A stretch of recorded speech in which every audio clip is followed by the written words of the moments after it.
the time has come, the walrus said.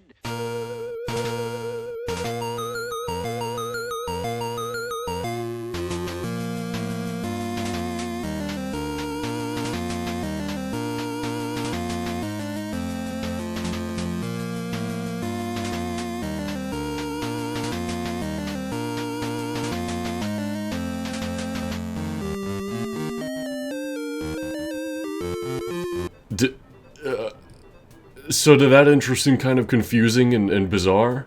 Especially for a 1987 Q-em-up?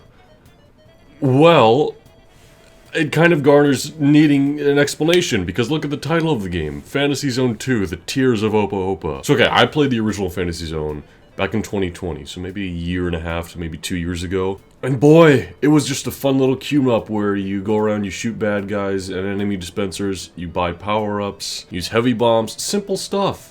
And then you get to the end and the final boss of the evil armada is your father and you have to kill him. And it's this weirdly depressing ending. And now the sequel has this subtitle. What is up with this series? Well, for those who didn't watch my original Let's Play, it's only a couple parts long, so you can very easily, quickly catch up. I'll have the link to that series in the description down below. But, yeah, Fantasy Zone 2, The Tears of Opa-Opa. Let's begin. It's very similar to the original game, but if you haven't seen that, the entire goal is to go around flying, shooting enemies. The main goal is destroying all of these enemy dispensers laid throughout the stage. Killing enemies and enemy dispensers does get us money, which they can spend in a shop in order to get upgrades. I mean, you can tell right now we have a pretty pathetic blaster and an even slower flight speed right now, so power-ups would be nice. But what is nice about Fantasy Zone 2, I think it makes some massive improvements over the original. For one, it looks so much better. The graphics have definitely made a massive improvement. It honestly looks more like a 16-bit game than it does an 8-bit game, but yeah, it's still on the Master System. I'd reckon this is one of the best-looking Master System games there is out there. So if you're out there and you own a Master System, maybe you live in Brazil or something, because they have a lot of Master Systems down there, hey, this is a fun game to play, I highly recommend it. In the original game, as soon as you destroyed all the enemy dispensers, you would immediately be teleported to the boss. But that red warp will take us to the boss. It can't take us until we destroy all the enemy dispensers, like right now. But that way, we don't have to go to the boss until we want to, meaning we can upgrade plenty before, as soon as we find the shop, which we'll find immediately after destroying one of these enemy dispensers somewhere. I do like the multiple areas, it makes every level a bit more memorable, and every planet we visit a bit more diverse and interesting, I would say.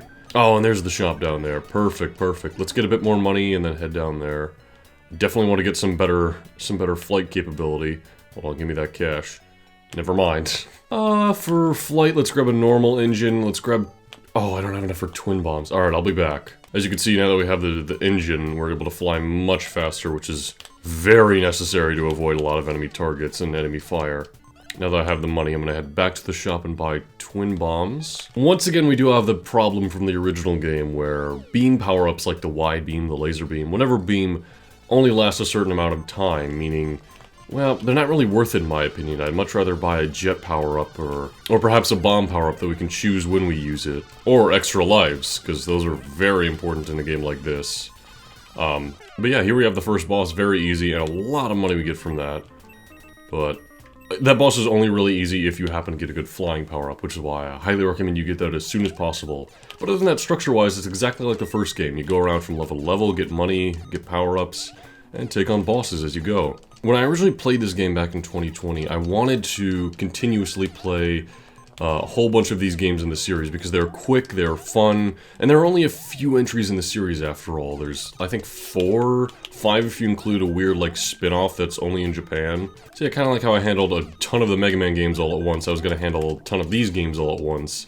But that ended up not happening. Mainly because there were just other more interesting things to do in gaming. I mean, I got around to doing Yoshi's Island, I got around to doing Donkey Kong Country 2.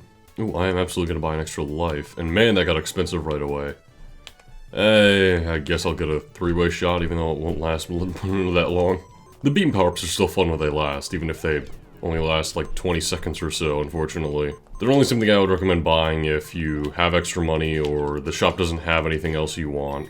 In some cases, as we'll see, there are going to be multiple shops per level, which is also a nice touch. Oh, we're already the boss. Alright. We have some sort of, stack figure here, shooting diamond hammers at us. You might be wondering why I came back to the Fantasy Zone series, since there isn't a lot to it. I mean, it's a very simple kind of queue-up game where you go around collecting money, destroying enemy dispensers, and eventually fighting bosses, and, well, that's about it. But I wanted to give the series a bit more representation on the channel. After all, I did add the main character Opa-Opa to my channel banner, which I'll go ahead and throw up the channel banner here, the full version that is. On web browsers, you can only see like a middle strip of it, so you aren't able to see that, oh, Jaina's there, War Machine's there, and, well, of course, Opa-Opa's there. So, of course, I should do more stuff with Opa-Opa here. I mean, he's in the channel banner. He deserves some recognition that way. Plus, I've been thinking about doing something Fantasy Zone related for Twitch. It is a fun franchise, I have to say. If you're by any means a fan of shoot-em-ups, I do highly recommend it. Especially Fantasy Zone 2 here. This one makes a lot of improvements on the original. In fairness, you can only recognize those improvements if you have played the original, and I still kind of recommend the original in some ways. It's unfortunate that we lost our first life. At the very least, we keep our money, but we do lose all our power-ups, of course, which is why I, again, don't really recommend beam power-ups, because now we need to find the shop and improve our really bad engine right now. We're just rocking the wings. Even though I think the wings are a neat design. Oh, there's the shop. Alright, another jet engine, because we need it. They don't have twin bombs here. You know what, let's get lasers, and let's get big bombs for now. Are big bombs a permanent upgrade, or are they limited? I think they're a permanent upgrade, like the twin bombs. That might be good. We have the laser, of course, which is a favorite beam of mine. I'll try to show off a few of the beams, even if it is a bit costly. Look at that, just melting through those enemies. It's a shame it's gone in 4 seconds. Where are the last enemy dispensers? Here we go. Okay, there's where the boss warp is. Yeah, as you can see, we do have a health bar now that allows us to take an enemy shot. It does not allow us to get run into by an enemy, since that one-shots us.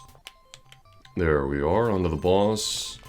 Oh, you know what? I remember this one. This one's a bit of a challenge, because he's, like, bouncing around the entire stage, so... This is a very important boss where you want a really good engine. I will say, all of the Fantasy Zone games not only have Sega ports, but they also, I believe, have arcade versions, and I did have the chance to play an arcade version of Fantasy Zone, the original game, a little while ago. And it was fun. I don't remember too much about it, because I only played, like, the first level a little bit. I mean, I was in an arcade, what am I gonna do, not play a bunch of Marvel vs. Capcom? But it is a very enjoyable franchise, so if you find yourself in an arcade one day, or you maybe have a Master System, I would definitely recommend it. We have a lot of money right now, we just don't have anywhere to spend it. We gotta find that shop somewhere. I'm not sure how I feel about these big bombs. I typically like the twin bombs more. I don't know, maybe it's like... The fact that I'm firing 2 seems more powerful to me than just one somewhat strong bomb. I could be wrong about the overall stats and which one's the better. Well, now I'm just warping from one place to another. Where am I going? Oh, there's the shop, alright. Time to spend some money. No lives. I would've liked lives. We have the jet engine. I'll get a better engine. I'll get twin bombs, and I think that'll be all for now. What is nice about the shop here is that we can just go back to the shop and re-equip items without having to buy anything. So, I mean, if we want to buy just like twin bombs, or if we want to buy heavy bombs just to have a supply of, we can change our equipment there. If we perhaps get an engine that's maybe too fast for us, then we can change it in the shop, you know. There's definitely a lot more freedom in this game, because I think it's just more fun that way. Now that background sure looks, I don't know, looks like something out of an early... Ooh, lives, okay. Something about it just looks off. Ooh, big shot. What is that? I don't know, let's see. Oh! That's a permanent upgrade to our standard beam. Thank you. We don't have to worry about a beam being on a timer anymore. We just get a good upgrade. I mean, bombs are still superior, I would imagine, especially twin bombs like this. But that is still nice. I mentioned how there's like 4 main entries in the series. After this, there's one on the Genesis and one on the Game Gear, of course, which were released worldwide, I'm fairly certain. But the one that was released only in Japan is a bizarre, like, experimental game. So on the Master System, there was a special controller. Kind of like how there was, like, a Power Glove for the Nintendo, or like that joystick controller for the Sega Saturn that you'd use to play Knights. You know, there's always special controllers for certain consoles, you know, the steering wheel for the Xbox or other modern consoles. Ooh, this is a fast boss all of a sudden. It looks like he's only weak in the head. Alright. But as I was saying, there's a special controller for the Master System that was only released in Japan and only works for a couple of games, including the Phantasy Star game. which I don't even think is called Phantasy Star there. It's called a Galactic Savior or something. Seems like this boss follows a very specific pattern of going up and then down and then up and then down over and over again. Ooh. Oh god, they're shooting a fast projectile now. At this point, we've turned the dragon from green to blue. How much more do we gotta do, huh? Oh god. There's a really fast projectile we gotta watch out for. We just gotta keep moving. It's a good thing I got this upgraded engine. And this upgraded shot to do more damage, because dropping bombs on this boss does not seem easy at all. But there we go, we got him anyway. And more money! Oh god, I just completely missed that last coin. Round 5. I'm trying to remember exactly how many there are. I think it's like 8 or something? I expect this series to last 3 parts, I would reckon. Kind of like the first one. Actually, did the first one even last 3 parts, or was it 2? The shortest series I have today, if you don't include one-offs, would be a 3-way tie, actually, between Castlevania, Kirby's Dream Land, and Adventure on the Atari. So I find it kind of funny that Adventure, a game released in the early 80s, has the same exact length as... has the same length as Kirby's Dream Land, which... I want to say it was like 89 or 90 at least? Because the Game Boy was released in 89. Also, boy do we need to find the shop now. We just lost all of our power-ups. Ah! What is that enemy? It's a weird, like, one-eyed thing flying across the ground? Oh god. We really need our power-ups back. I'm just kind of camping the warp right now. Okay, we have a different area, and there's a shop. Perfect. Well, we couldn't make it to the shop because we were too slow. But at least we have another life. Go, go, go, go, go. Alright. Alright. Definitely want the better engine, so I'll get the rocket engine. Twin Big Bomb seems nice, but I just barely can't afford it now. You know what, yeah, let's get just a bit more money now that we have this rocket engine. We can really fly about. Alright, just enough to afford the Twin Big Bombs, so we have a good engine now. Good everything except a beam, but what are you gonna do? Actually, I would kind of like a nice beam right now, considering all of the enemies are all the way up here, so hitting them with bombs means getting very, very close. There's a new screen. Oh, so we have a different shop here. Oh, no lives, though. Fireball, what is that? Is that a bomb? I don't know, let's see. No, it's a weapon type. It's like it's on a timer, just like most everything. Oh. It's very powerful against these guys, though. It's destroying these enemy dispensers like nothing. Dang. I like that sound effect, too. Damn, there it goes. Hold on, I could buy more, actually. Oh, that's a lot of money to buy it again, though. But it seems like it's worth it. It destroys these enemy dispensers really fast. Look at that. Oh my god. Go through again. Take care of that one. Is that all of them? No, not quite. Okay, we gotta find another one. Oh, my fire! Okay, we at least got one more use out of it before it went away. You know, these bombs sort of look like the American... What the hell? What have I done? I'm invisible. I can't be seen.